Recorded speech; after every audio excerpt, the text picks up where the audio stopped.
আসসালামু আলাইকুম।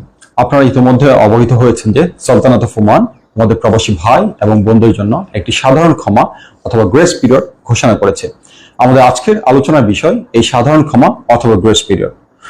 আলোচনার শুরুতেই আপনাদের যেই বিষয়াবলী অবশ্যই আপনাদের জানতে হবে তা নিয়ে আলোচনা করা হবে। পরবর্তীতে আপনারা কারো সহায়তা ছাড়াই কিভাবে এই সুবিধাটা গ্রহণ করতে রেজিস্ট্রেশন করবেন তা জানানো হবে এবং সর্বশেষ আপনাদের জন্য কিছু সতর্কতামূলক বিষয়াবলী আপনাদেরকে অবহিত করা হবে। গ্রেস পিরিয়ডটির মেয়াদ 27 এপ্রিল 2025 তারিখ হতে 31 জুলাই 2025, অর্থাৎ প্রায় 3 মাস। আমি আবার বলছি, গ্রেস পিরিয়ডের মেয়াদ 27 এপ্রিল 2025 তারিখ হতে 31 জুলাই 2025। এই সময়কালে আপনারা কোনো প্রকার জরিমানা ছাড়াই আপনাদের ওয়ার্ক ভিসা অথবা কাজের ভিসা এবং লেবার কার্ড নবায়ন করতে পারবেন। অর্থাৎ পূর্বে প্রতি মাসে যে আপনাদের 40 ওমানি রিয়াল করে জরিমানা ছিল, এই জরিমানা ছাড়াই আপনারা নতুন নিয়োগকর্তার নিকট আপনার কাজের ভিসা নবায়ন করতে পারবেন।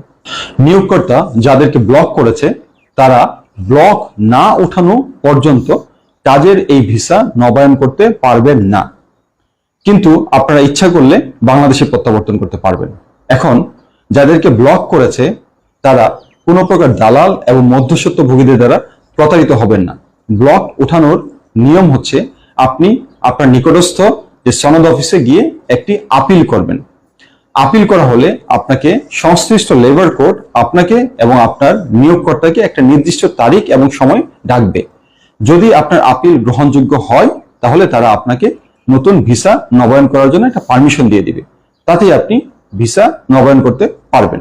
তাই এই যে প্রসেস, এই প্রসেসে আপনার কোনো প্রকার দালাল অথবা মধ্যস্বত্বভোগীর প্রয়োজন নেই।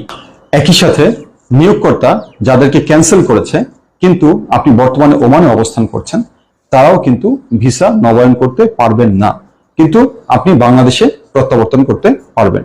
একটি বিষয় আমাদের সকলের জানা উচিত, আপনারা ভিসা নবায়নের সময় আপনার পাসপোর্ট এবং আপনার যে লেবার কার্ডের শুধুমাত্র ফটোকপি দিয়েই সংশ্লিষ্ট সনদ অফিসে গিয়ে আপনি আপনার ভিসা নবায়ন করতে পারবেন। অর্থাৎ ভিসা নবায়নের সময় আপনার অরিজিনাল পাসপোর্ট এবং অরিজিনাল লেবার কার্ডের কোনো প্রয়োজন নেই, শুধুমাত্র একটা ফটোকপি যথেষ্ট।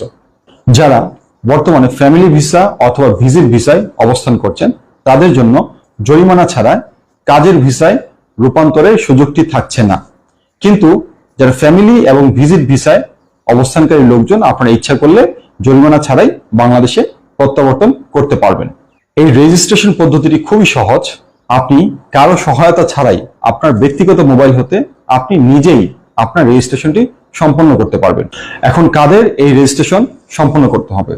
প্রথমত, নিয়োগকর্তা যাদেরকে ব্লক অথবা ক্যান্সেল করেছেন এবং আপনি বর্তমানে বাংলাদেশে প্রত্যাবর্তন করতে চাচ্ছেন, তো বাংলাদেশের প্রত্যাবর্তনের পূর্বে আপনাকে অবশ্যই বর্তমানে রেজিস্ট্রেশন সম্পন্ন করতে হবে।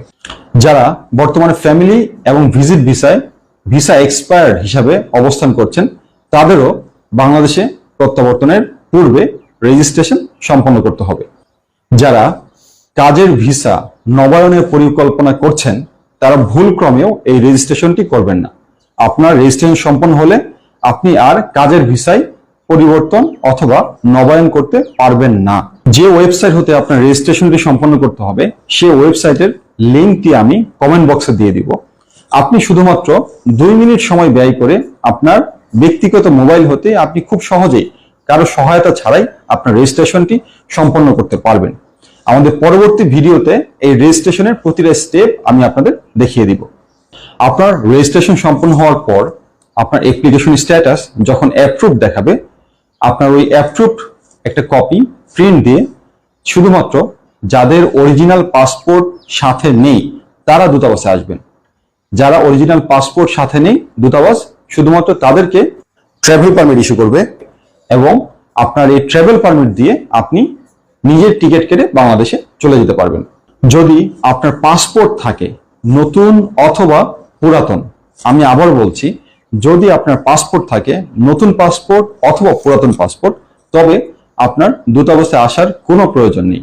আপনি অ্যাপ্লিকেশন স্ট্যাটাসের যে অ্যাপ্রুভ কপিটা প্রিন্ট আউট দিয়ে আপনি আপনার পাসপোর্ট দিয়েই সরাসরি এয়ারপোর্ট থেকে টিকিট কেটে বাংলাদেশে প্রত্যাবর্তন করতে পারবেন। মনে রাখবেন, আপনি যে ডেটে অ্যাপ্লিকেশন রেজিস্ট্রেশন করবেন ওই রেজিস্ট্রেশন ডেট হতে আপনার অ্যাপ্রুভাল পেতে আনুমানিক 7 দিন সময় প্রয়োজন হতে পারে। এই পর্যায়ে সকলের জ্ঞাতার্থে কিছু বিষয় অবহিত করছি। এই রেজিস্ট্রেশনটি সম্পন্ন করতে আপনার কোনো প্রকার অর্থের প্রয়োজন নেই এবং একই সাথে দূতাবাসের ট্রাভেল পারমিট আপনাকে প্রদান করবে, তাও বিনামূল্যে প্রদান করা হবে। তাই কারো মাধ্যমে প্রতারিত না হতে আপনাদের অনুরোধ করছি। যারা ভিসা নবায়ন করবেন আপনাদের জন্য অনুরোধ থাকবে আপনারা রেপুটেড অথবা ভালো কোম্পানিতে ভিসা নবায়ন করবেন, যেখানে আপনার নিজের এবং আপনার নিয়োগকর্তার সকল প্রকার অধিকার সংরক্ষিত হবে। মাজুনিয়া, মেডিকেল, লেবার কার্ড নবায়ন, এই সকল কিছু মিলে একটা ভিসা নবায়নের সম্পূর্ণ ফি হচ্ছে আনুমানিক 310 ওমানি রিয়াল এবং ওমানের শ্রম আইন অনুযায়ী এই সকল খরচটি আপনার নিয়োগকর্তাই বহন করবে। ধন্যবাদ সবাইকে।